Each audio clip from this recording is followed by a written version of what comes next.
it. She likes her Merlot. Merlot is good. Yes. I'm allergic to alcohol. I don't I drink. think It's Ah, just I thank my Asian genes for that. Just like great. right. My dad has some of those because he gets like very red in the face after like more than a glass of wine. And he's just like, I cannot deal. It causes my bones to hurt, and then I ooh, just itch everywhere. Ah. yikes. Oh, that's really unfortunate. Yeah. Uh, Hi. We can get started. Sorry about that. We were having some slight technical issues with the live stream, which I figured. is my bad. It's we know things for next time. But I'm recording it and I'll post it unlisted later, just not live. Um, so yeah, ready whenever you're ready to launch into things, Elizabeth. Awesome. So I feel like we had a check-in moment now, so we're good. Unless somebody is like on fire. Can sail past that for a second. How was the self-improvisation moments that you had? Hopefully between, I say yesterday, Tuesday, and today, Friday.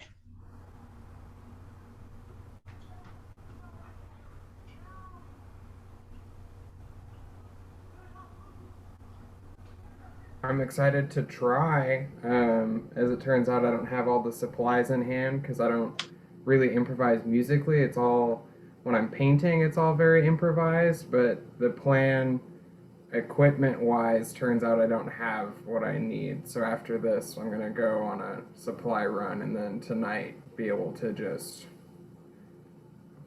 do it, and then hopefully that means project one is done.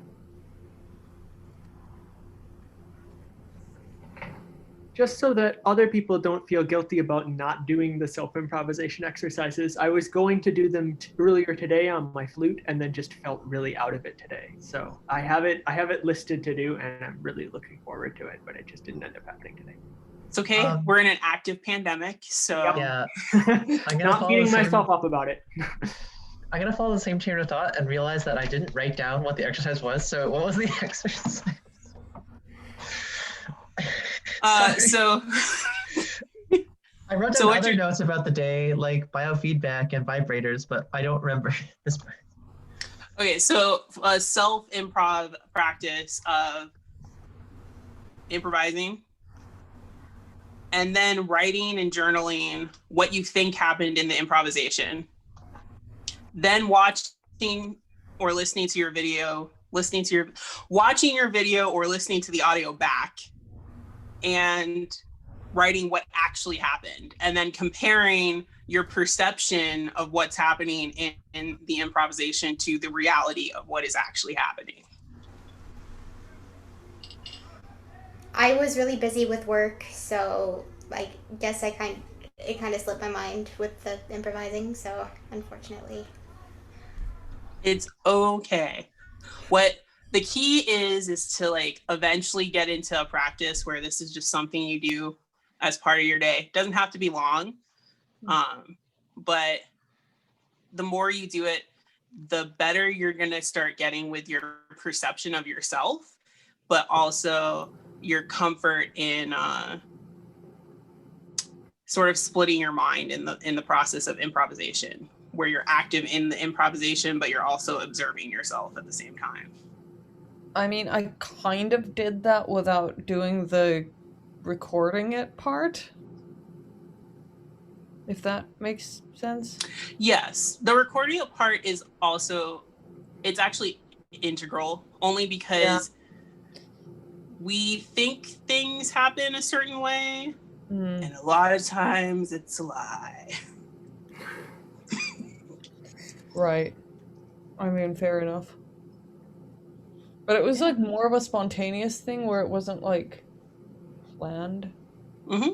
So, like, I don't know. I mean, I do this kind of thing anyway, but just like when I'd hear an interesting sound and like start humming with it and doing things and then thinking about like what I'm doing. one of the things, and this segues into our talk about electronics, is that in my studio, I almost always have something set up so I can immediately just hit record when I feel inspired. And so it's not a thing of like, oh my gosh, we're going to now record. And so you get that anxiety, unless you're a person that lives in a studio, like an audio engineer. We don't get that anxiety because it's home. I like to sleep among the gear. But for other people, when you're trying to get that comfort level with mics being on, it's just really nice to have something that's always set up that you can just easily press record, and it just either records the whole time or, you know, it's just right there. If you do that, you'll, number one, find that you're much more comfortable in recording sessions later on. And number two, you'll get some content that you can use for other things later on. But that's my recommendation, because you don't want to take away that spontaneity, but you also do want to document it for yourself. Okay. That is fair. Yes. Now, I remember the question from last time as we were closing was simplifying gear setups. And I cannot remember who asked that question. That was yeah. me. Yes. Okay. So my instrument, like I play oboe, so I already have a lot of gear. And it's really easy. It's a lot like electronic gear. It's really easy if you make one little setup mistake, like you ruin your whole day. When I've tried to do stuff with electronics, it just takes so long. What can I do? How can I organize my preparation? What should I be thinking about? Okay. Well, I will disclaimer say electronics are always a long setup. So whenever I had a friend who was a drummer, and I would play in a duo with him, and it would always consistently take me longer to set up and break down than the drummer. Like, that's, you just understand that's reality. And so the other thing is, electronics are like spoiled little children that like to show out in the grocery store in front of all of the humans. So you just have to like accept that there's gonna be a tantrum probably, but then like kind of, you know, threaten them a little bit before you go inside. And then normally it works out pretty well. So as far as setting up things and keeping them simplified, the first thing I always say is like shorten your cables. That's number one. It's gonna make the world lighter. I use these colored cables, little patch cables. They're like 3 feet. They make your bag lighter, but also because they're colored, it makes a setup a lot simpler.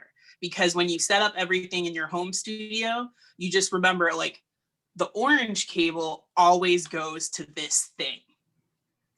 And if you do it that way, then it becomes second nature. So you don't have a spaghetti of black cables and you're like, oh my gosh, what's going on? Who's doing this thing? The other thing I do is I always put colored electrical tape on my cables, and usually an odd color that men don't want to steal, like pink or fuchsia. Listen, audio bras, if they see like you got some good stuff, they won't take it. So you got to put that electrical tape on your cables for this reason. And so the other thing, and I didn't grab these cables because they're in a box, but I'll explain it.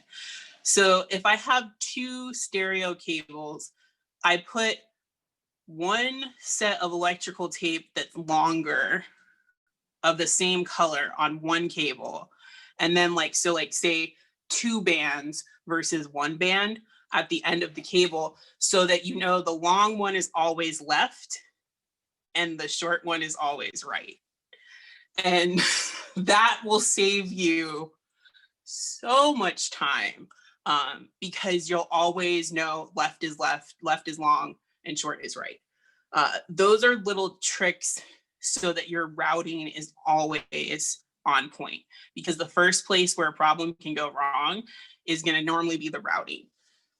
So that would be the first thing that I would say is deal with the cable management issue. The second thing is, I don't really know if are you doing live processing like through a microphone? Is that kind of what's going on? Yes. Okay. So is it a clip-on microphone, or are you positioning the microphone for yourself? I would have to position it. The clip-on microphone isn't as good. Mm-hmm. Okay. So then the other thing would be just to always have a standard of where that microphone is. And when you're doing your practice at home, it's super easy to have a thing that's already set up. But part of like doing electronics is breaking the stuff down and having to put it back together. So as part of your practice at home, break the stuff down and set it back up. And you'll find that the more you do it, the faster you get at it, and the more comfortable you are with the electronics. So that's it. It's not really a simplification. It's more like techniques on how to manage things so that you can do, because your setup is probably just a computer, an audio interface, a microphone, and the necessary cables that go with that. Yeah. So it can't get much simpler than that. So those strategies to simplify the cables and the cable management will help you immensely. And also these colored cables also come in XLRs. So I would highly recommend just picking up a couple of those and having them at your disposal.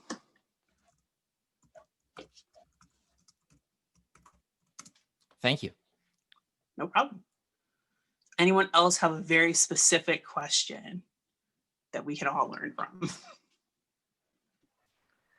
This is comparatively a lot more meta, but I have a follow-up question from our conversation on Tuesday. Mm-hmm. When you told me about object-oriented ontology. And I think that also relates to some of the stuff I've done with found objects, which I probably should have mentioned. So in the past few days, I've been thinking about like that distinction between the more extractive colonizing mindset of like, what can I do with this thing, versus the more ecosystemic mindset of like, what is this thing already doing that I can tap into? But I'm sort of at an impasse about, like, in my own brain, how to tell the difference between those things in the moment. Like, how do I know when something is what's happening with a thing and when it's just my ideas about that thing? I feel like that's on yourself and the object self, and you just have to. Funny. It's another practice thing. You know, it's another practice of learning how to sit back and just let things happen, and then being very excited about the things when they happen, and saying and just encouraging the repetition of the thing that you think is cool. Thanks.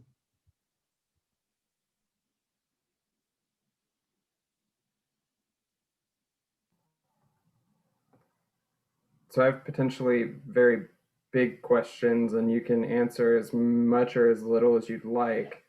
Mm-hmm. But I was stewing on like the new Renaissance artist title evokes. I've been using the word interdisciplinary, and lately I've realized like language is so key to everything that we do.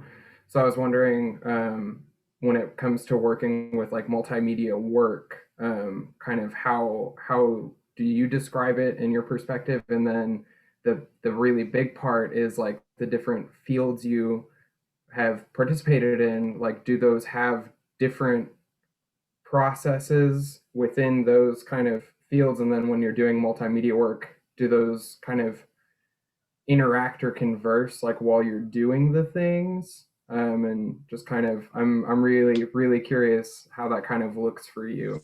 Like I said, those are huge questions, and we only have so much time. But lucky for you, I have to answer this question a lot. okay. So I explain it to people as like somebody who has multiple personalities and refers to themselves as a system instead of like one human. They are a system, and different parts of the system come up at various points to either protect or make themselves known. And that is how I look at the various roles and mediums in which I work. It's all part of one system, the new Renaissance artist, but different parts come out at different times, while perhaps supporting each other or sometimes going completely against each other. And I just let it be. As far as defining things for specific projects, it's basically what goes with the specific project. It's, if I'm working in a piece that has movement, I normally am like, oh, it's sonic and movement. Sound and movement, that's what's happening. I try not to throw too many labels on it. Because even interdisciplinary and multidisciplinary have very, very clear expectations on what that work product is supposed to look like and how that work product is supposed to be presented. And that's why I don't call myself an interdisciplinary or multidisciplinary artist. On my website, there's actually a whole post about this. And so sometimes I just have to make up my own terms. But if Jay-Z can make up his own words, then so can I. That's how I feel. Yeah, language is made up and completely fluid. If you use the words for the things, even if it's not words, but people understand, then it's still communication and therefore language. It's just all made up. Yes. Decolonize your lexicon.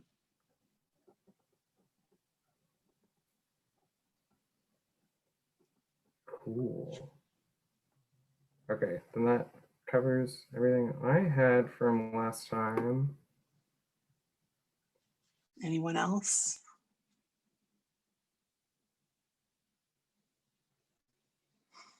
I'm just gonna like keep doing weird hand dances while I wait.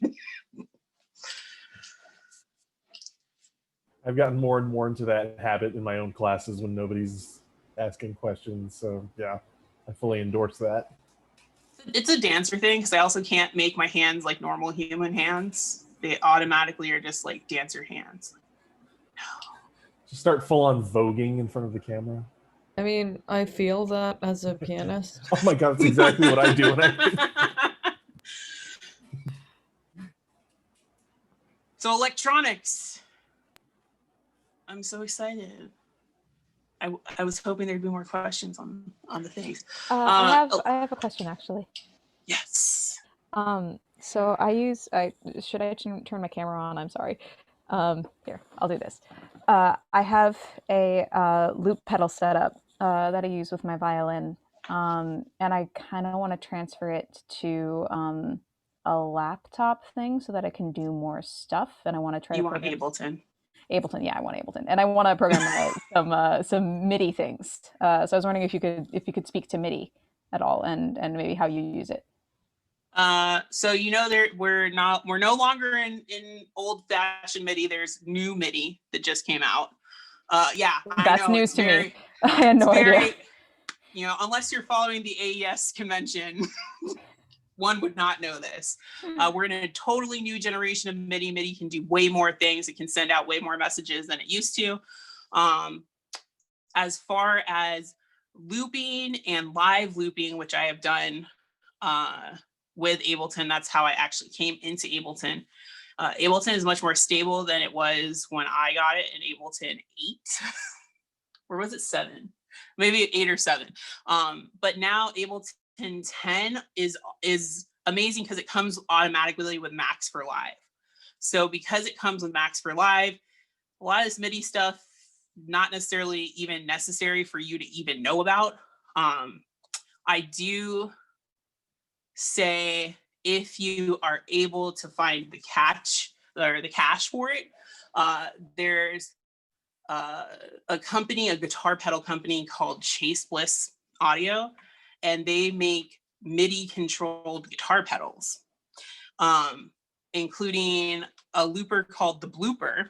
It's like an infinite looper. It's pretty I love ridiculous. the Blooper. I love seeing the demos of the Blooper. It looks so cool. I own the Mood, which yes. the things that the Mood does are actually beyond what Chase Bliss even thought it could do.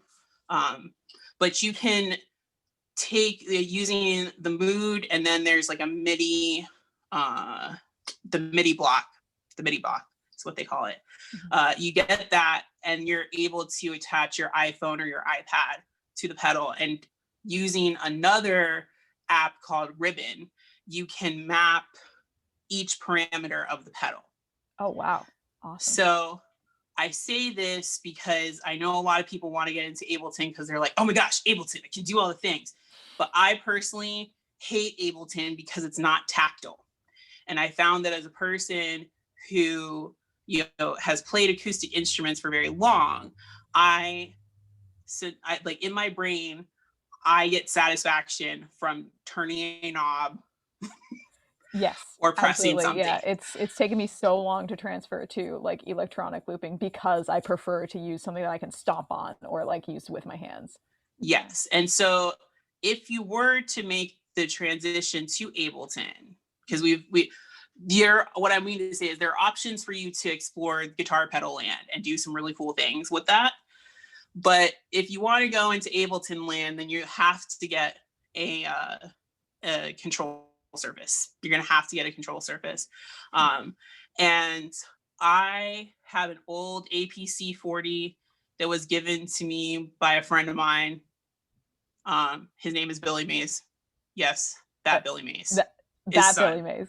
Oh, his wow. son. His son does ambient electronic music under the moniker Infinite Third. What a legacy. Oh my god. Yeah. So OxyClean to ambient music. It's a clear path. I don't know how. I love but yeah, so Billy got me into the APC 40, but Billy himself, who does a lot of the looping and stuff because he does ambient music, doesn't even use Ableton anymore. He hated it because you're stuck on this very like seeable grid, and it doesn't flow or have the like anonymity, like animation of pedals. So he now goes back to using guitar pedals and a bunch of looping stuff that way, where it's perfectly imperfect. And so I'm just sensing that that's probably the avenue that you might want to consider going down, because even though you can do stuff in Max for Live, it's never going to feel the way it feels to have a physical device in your hands. No, having the mad scientist set up like at your feet or at your fingertips is the goal for sure. So what you said, an APC 40? Yeah, I have the APC 40. They came out with a new one, obviously, because I'm talking about an APC 40 that's from like 2008. Nice. But they have a new one that's much more sleek. It's not as heavy. I think there's also an APC 20, which is like a smaller version. But the reason why I like the APC is that they have faders on them. And so what happens with, so when you have these grids, I'm sure you've seen these grids that basically commercial companies stole from the Monum company. Monum came out and they're like, oh yeah, let's have all these buttons. But the buttons are stepped. So if you're controlling audio, like volume or any other thing, you're gonna hear the steps. I mean, I hear them. Maybe other people don't hear them, but I hear the step difference on each one of those, and it irritates me a lot. So what do you mean by steps? Like the steps in volume, or? Yeah. So, well, in everything, but let's use volume as an example. So if you have, you know, the value of 0 to 127, and then you have to split that into 8 equal portions, you're gonna hear the difference. Got it. Okay. When you press those versus a fader, which will give you a much cleaner response.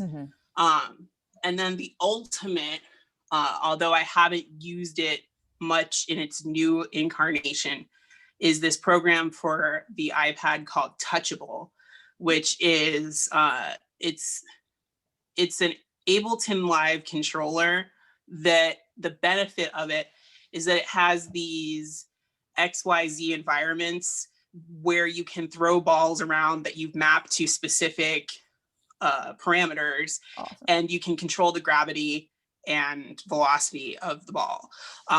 So cool. That's awesome.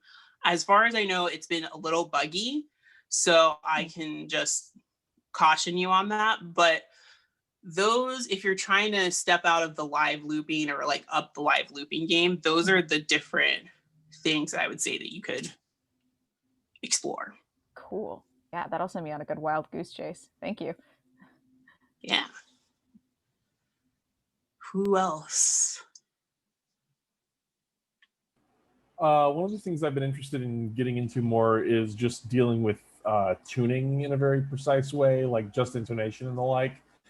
Is there anything particularly useful in the electronic realm for, I don't even know what, quite honestly.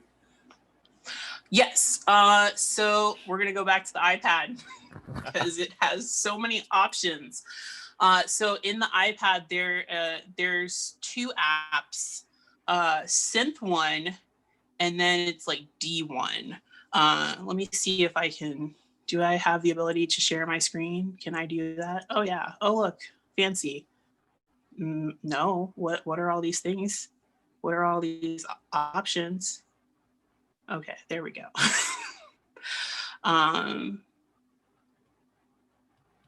Okay, I'm gonna try this. Sometimes it does weird things, but hopefully this will help. So if you go to Synth One, it's a really cool synth. It's super deep.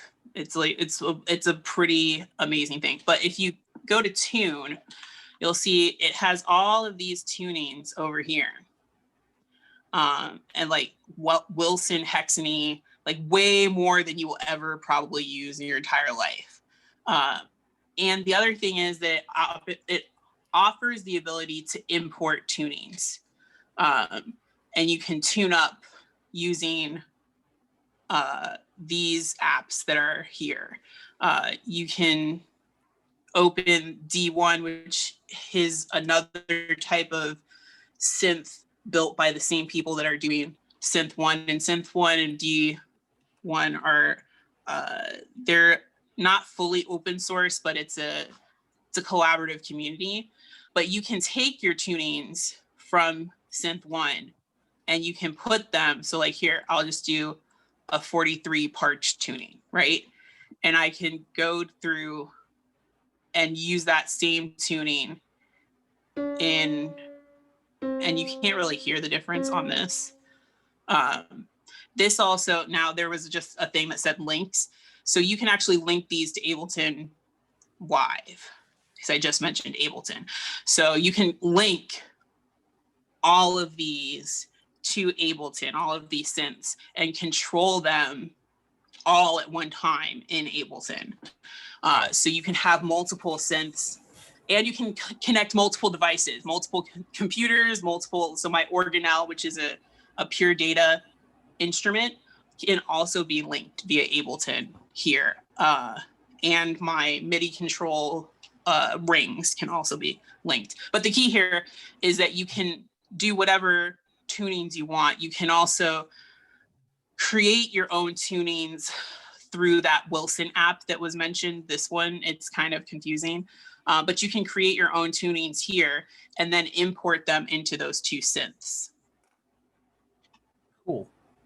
So this is strictly on the iPad? Yes. Okay. I don't know of it for Android, but I also am not an Android person. Okay. But like it's not on a PC or anything like that? No. I will say I don't always use Zen harmonic tunings, and therefore I don't have all of the answers for that. Sure. However, I do have a lot of friends that are into Zen music, and so I can tell you the people that you should ask. And the first person I would say is Stephen Weigel, who has actually has a Zen harmonic like podcast where he talks about Zen music. Oh yeah, I think I've started listening to that actually just the other day. Yeah, and then for JI, another friend of mine, John C.L. Jansen, makes like JI guitars and he makes Glenn Branca guitars as well too, and daxophones and a lot of other things. He's just a really weird instrument builder who a lot of his instruments are JI. What, pray tell, is a daxophone? So this weird little tongue right there is actually a daxophone tongue. You put those pieces of wood and there's like a little, I call it a frog. That's not the real name for it. But you bow the daxophone and get different pitches out of each one of those tongues using pressure, and it's amplified. Oh, okay. So somehow similar to a musical saw? But of wood. Of wood. And with amplification. Yeah. Huh. Cool. Thank you. Well, sorry, one other thing. So Synth 1 and D1 are both they're both synth apps that have a lot of tuning flexibility, and they're made by the same people. Do they have specific strengths? Synth 1 was like the beginning, and I want to say it was free. And it has less, I would say it's more driven towards acoustic-y things, but not really. But if I could explain synths in a way, it's more acoustic than the others. And D1 is more, think of your like Wurlitzer piano. Okay. It's more of that type of synthesis. Okay, cool. Thank you.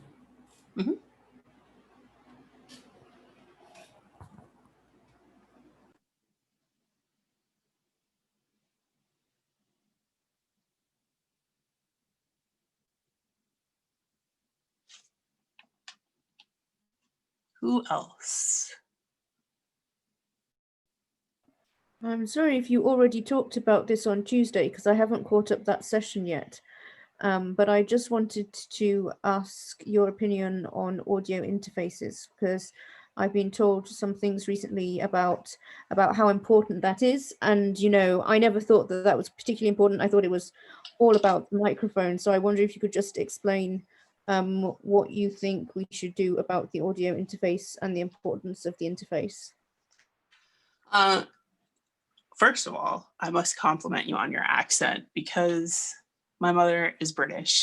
So I always love hearing the dulcet tones. Anyways, so audio interfaces are important because that's where the artifacts are first introduced into your recording.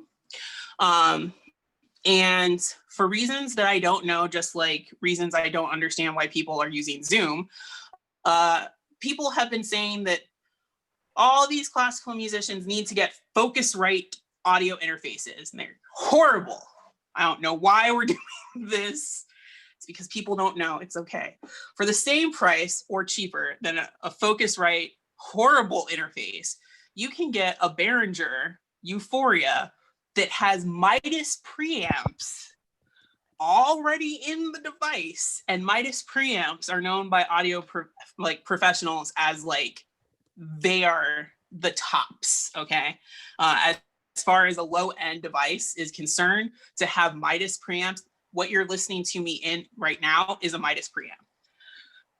And it's just the clarity in it. But I will also say there's a lot of this false information about, there's false information about the quality of the gear making a better recording. You can get a good recording out of some real janky gear if you know how. And the key is knowing how to mic the sound source. And so what I always tell people that are starting out with audio or trying to even perfect their audio for their home setup is that you have to either get another human or create some way of hearing your sound source on a loop and take your ear and move around so you can find the best space or place on that sound source to mic up. Because I have $30 omnidirectional small diaphragm microphones that are made out of spent shotgun shell casings. And I have gotten some amazing, amazing recordings out of those spent shotgun shell casing microphones. And so it really isn't necessarily buying a fancier mic. It's all of the things that go into that before the microphone is even involved. You know, making your space, deadening the places that need to be deadened, getting yourself some Owens Corning fiberglass insulation, maybe making some panels, because please don't use foam. Foam does nothing. But getting yourself some Owens Corning fiberglass insulation and maybe a bookshelf and using the bookshelf as a diffuser. These are all techniques to acoustically treat the room on a DIY budget that can drastically change the quality of your recording. And it's just a small tweak. It's just a super small tweak and it will automatically fix your recordings. So making sure that the space is great. You don't necessarily need to have a live reverberant soupy room because you can always add reverb. We have the magic of convolution reverb. I can make myself in the Berlin Philharmonic Hall whenever I want, if I mic it properly, you know, if I mic myself properly. And then spending time to know the places on your instrument that sound best, and then putting the microphone on those places, and then getting a good interface. And honestly, there are many high-end interfaces that we could talk about for like a big studio, but for what most of y'all are working on, these Behringer Euphoria like USB audio interfaces with the Midas preamps are the best bang for your buck. Thank you. That was a very thorough answer.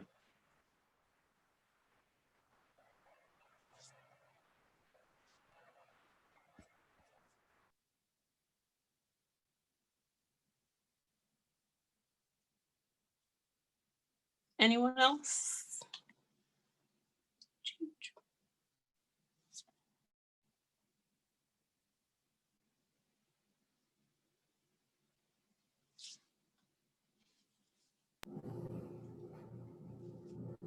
How do you notate your electronic stuff? Do you have any insights on how that works or what you've tried? Because so far I just put turn on fuzz, and then have like a graph, or not a graph, a setup of like my settings and my board, and be like, this is what I did, try it if you want, but it's just, more broad. But that's about as far as I've gotten on that front. You might have more insight. So when you're preparing anything for another human to do, I always like to assume that that human knows nothing and explain as much of it as possible on the piece of paper or in a video. I often, nowadays, I really feel like we don't have to be complicit with the whole system of Western notation. I feel like we have technology, why not use it? So take a photo of your pedal, or if it's a physical device that you want them to model, take a photo so they can see the settings. But then also include a video or an audio recording so they can hear the sound that you're going for, because if they're using an analog synth, even if it's the same analog synth, you have an issue where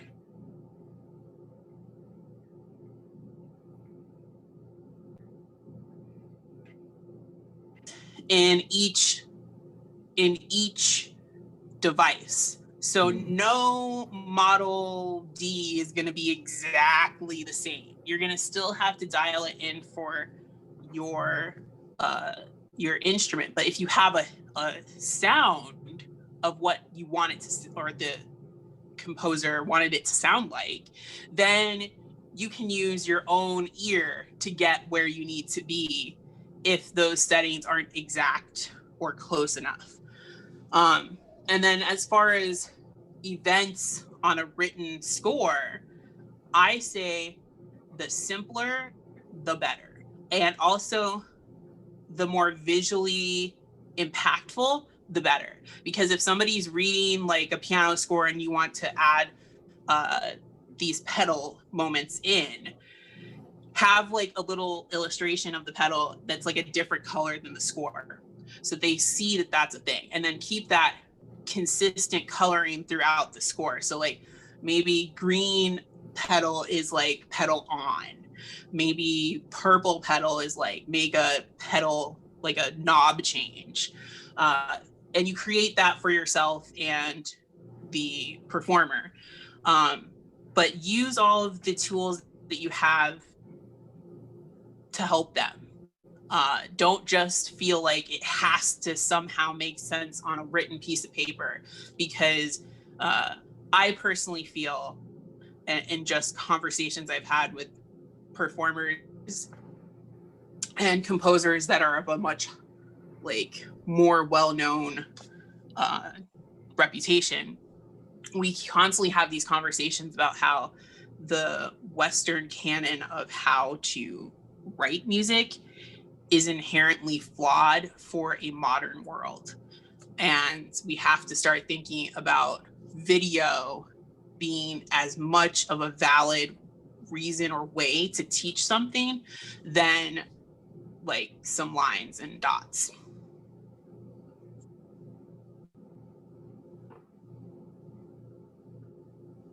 Whoa.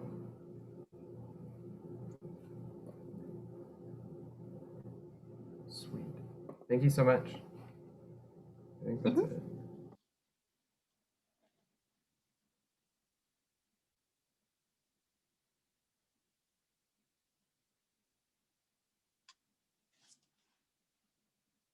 Spoking. Now we're just spoking. Elizabeth, I have a question.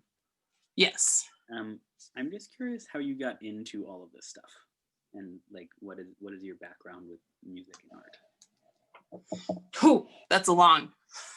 Do you want me just to do how I got into electronics? Sure. Yeah, that sounds good. Okay.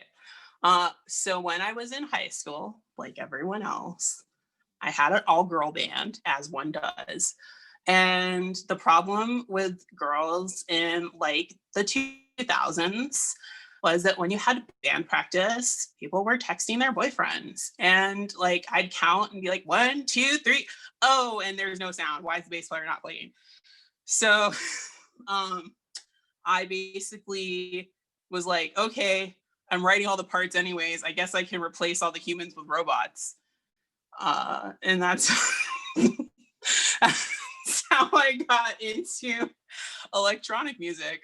So I fired everyone. I got a Boss RC2 loop pedal. And I started doing live electronic looping. And then from there, I had a friend who is now a professional cinematographer, and he was like one of those rich children. And so his parents had built a recording studio for him in the not basement, because we're in Florida, but it's like a basement. And so I was watching my friend Skitch do like stuff in Pro Tools. And so I was like, I want Pro Tools. So I conned my parents into getting me Pro Tools. And I had a professor tell my parents that I needed Pro Tools as a prerequisite for class. It was not really a thing. So they bought me a computer and Pro Tools. And I started using Pro Tools as a live processing device because, you know, I wasn't in academia. I was attending college, but I wasn't going to a school where they like had an electronic music program. So I was using Pro Tools as a live processing device, which on Pro Tools LE in 2008 was a real buggy, very difficult life choice. A lot of things would happen, sometimes cool, sometimes horrible. And so, yeah, I mean, that's how I got into electronics. I was building stuff for like a contextual idea. My parents sell and service copiers, fax machines, and shredders. And so because of that, I have been around electronics my entire life. I've seen, you know, copiers, fax machines, shredders opened up. That's just normal. And because of that, I don't have weird fears of electronics like most people do. And so I was building stuff when I was younger. And my father also believed that women should have the same access to engineering as men. He's never delineated between men and women. Like I take care of the house. Yesterday I had to replace air filters. Today I have to go replace some fluorescent bulbs. And so because of that, you know, I have this really good relationship with the Home Depot, as it were, and I don't feel afraid of things. I will fix whatever I want to fix, and I will build whatever I want to build. And then that came into the DIY stuff. So I was, at the same time I was going to classical music school, I was also heavily involved in the underground and DIY punk scenes in Florida. And Florida has a very rich, very large noise scene, which most people don't know. We have the International Noise Conference every year. And there's also a large death metal scene. And there used to be that we had a large math rock scene. And so all of these people had influence on my like electronic life and the exposure of different things, like people doing circuit bending. There's a big community for circuit bending here. There's also a very large community here for modular synths. Yes, I did say math rock. Yep. And so my friend is a Russian who actually brought math rock here. Because you know, the Russians. And so yeah, I mean, there were all of these different things, which in retrospect, as a Black woman, probably shouldn't have been going to all these sketch places you can't find on Google Maps by myself. But I was in my teens and 20s, and I guess you just do reckless things then. So yeah, I mean, it evolved from there. And then I started having friends that were in academia, in electronic music, and they were building things in Pure Data and Max, and I was like, if bros can do that, I can do that too. So a lot of the whole like, well, I'm a woman, I can be doing these things and there's no difference. And so I went and I decided that I was going to learn Max and I was going to learn Pure Data. And then Super Collider was another thing that happened out of that. So all of my electronic stuff has really been a response to things that were around me. Yeah. And it just evolved so far. But I do have to say, the one thing I'm super proud of is that I have not gone into credit card debt because of my electronics. It's because I use government money.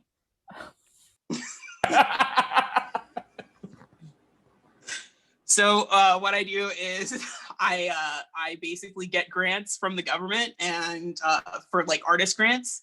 And I use those artist grants to buy the vibrators and all the other electronics that I feel are necessary for my craft.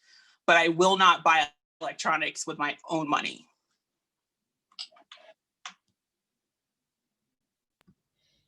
I mean, that makes sense.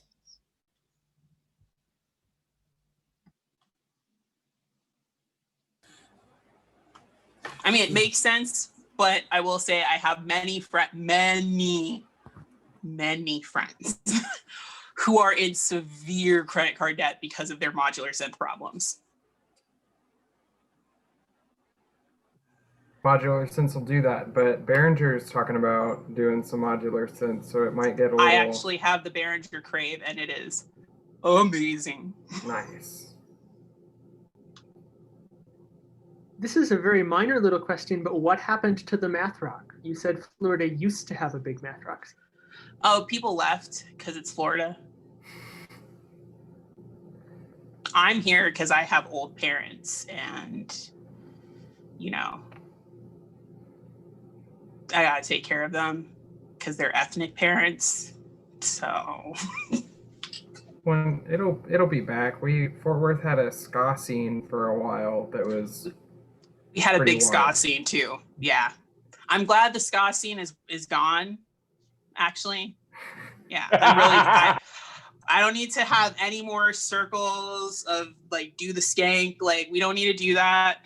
No, we don't. The days for skanking are over. Skanking days are done. We have moved past the need to skank. Mm-hmm. One of my favorite composers got to kick Mephistopheles off a stage about 6 months ago. My first show was a ska show. I'm intrigued, Tapes. I'm not gonna get up here and do the skank, but like I'm gonna like do some of the motions for you. But yeah, no, we don't need to do that. No more of that.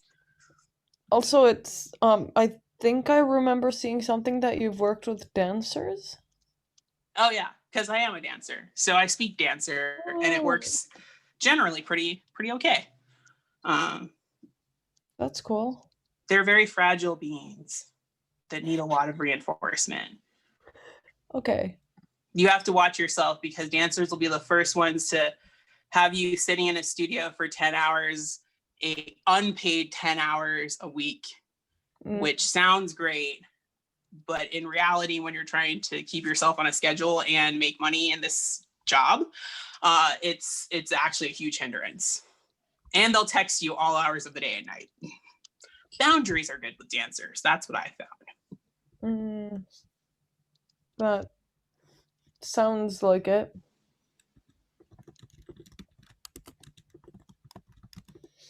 Cool.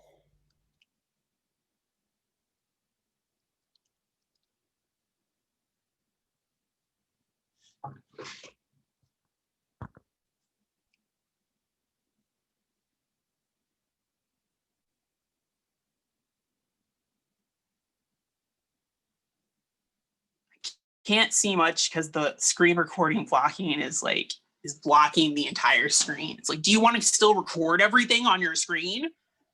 Oh, Seamus says, are we human or are we dancer? I want to say that some people are dancers only because I don't know. I don't know what life is anymore. A lot of days. So yeah, I mean, I think that there's elements of dance and pedestrian movement in all aspects of things that we do. But as far as, is everyone a dancer? Does everyone know how to tap into and engage their muscles and core in the way to really bring those finite things around? Probably not. There's a lot of stiff musicians, a lot of people that are not in tune with their bodies. There's a That's reason the a good Alexander question. technique is a thing for musicians. Yep. Has any of you ever done any like Dalcroze Eurythmics stuff? No, but I've done Alexander technique a Okay, bit. it's like sort of similar, but it's like very Okay. like use your body for movement and like learning music and make it There's super also relevant. Feldenkrais. Yeah. Mm-hmm. And What for the is- pianist, I'm gonna throw in, there's also Abby Whiteside, Ooh. who's like my great grand teacher. So when I learned piano, I learned all Abby Whiteside method. You know what my brain supplied to the "Are we all dancers" thing is that Philip Glass tweet. Toad. What did Philip do? He's been tweeting Toad memes. Oh, okay. That is It's- to, I wait, just, no. I am a dancer. That is to say, a conduit. Movement. I do not define movement. Movement defines me. And no. Basically, someone else created it, and then whoever was running the official Philip Glass Twitter account retweeted it, and it's like, I wonder if that person is still employed. I mean, I just get scared because, you know, it seems like every minimalist composer is coming out with some issues Rips of Steve Wright. racism. Yeah. It wasn't just Steve. Mr. Lamont Young was doing some stuff which we already knew about, but, you know, Yeah. There we was could a- talk about racist composers for days. There's a lot of them. But they don't deserve our platform. But Phil's doing some good things. I'm okay with him. Can I ask you a question about electronics that's very broad? Yes. That's what kind this is of- about. Nice. So I'm all about stories and storytelling. What kind of narratives do you think are best told using electronics as opposed to not? Odd question, but I've never worked with electronics before. So, well, I mean, you know, I can use Reaper, but So, I mean, I'm going to step aside from the whole narratives because I hate narrative-driven things. That's just who I am. But I will say that the potential of electronics is that you have all of the possible sounds that are known and unknown at your fingertips. That is the true power of electronics. It's also the true danger of electronics because all of a sudden one human can possess the entire spectrum of human hearing and a little bit beyond. And so if you're using electronics in collaboration with any other person, sound making thing, you have a big possibility of stepping on top of people very quickly and also overwhelming the space with sound. So I guess what I would say is if you could imagine the entire palette of an orchestra, but then go way beyond that, that's what you get with electronics. And so if you're a storytelling type of person, you have the entire universe of words, sounds, pictures, all at your fingertips. That's what electronics give you. It's really just an unending palette. So you have to rein yourself in. I see. Yeah. So I just need to figure out how to use Reaper for real. Someday. I don't know that Reaper is necessarily the thing. Well, yeah. Remind me, what is your instrument again?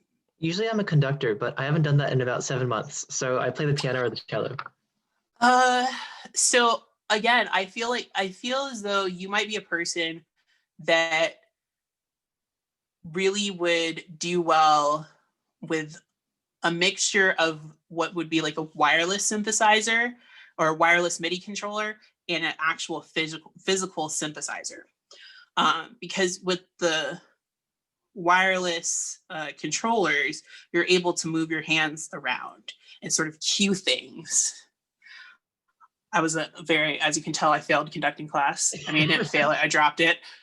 This is not conducting. And so I feel that you would find some of that feel in that setup.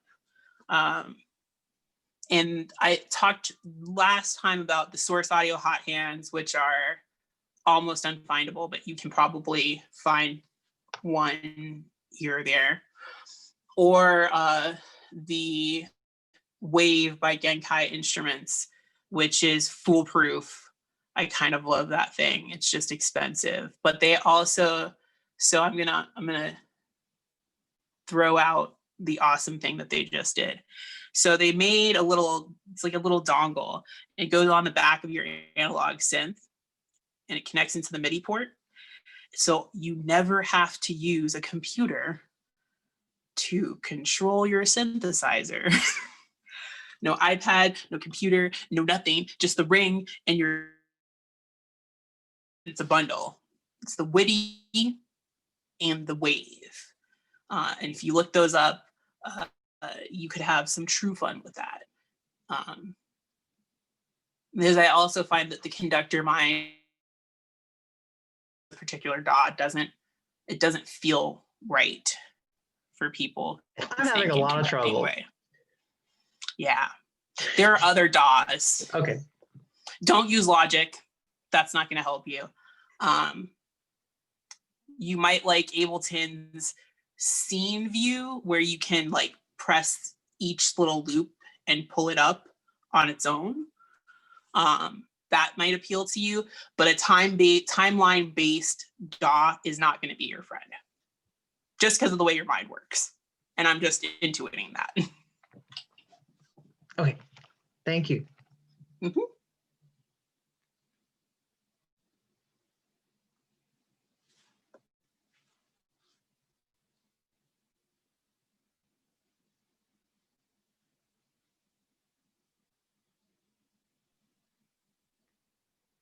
Past 6. So any last questions? Like, this is your chance. I just wanted to go a little bit past because we started late. That's all. Thank you. That's great. Thank you so much. Yeah, thank you. You're welcome. Thanks. Stop the record.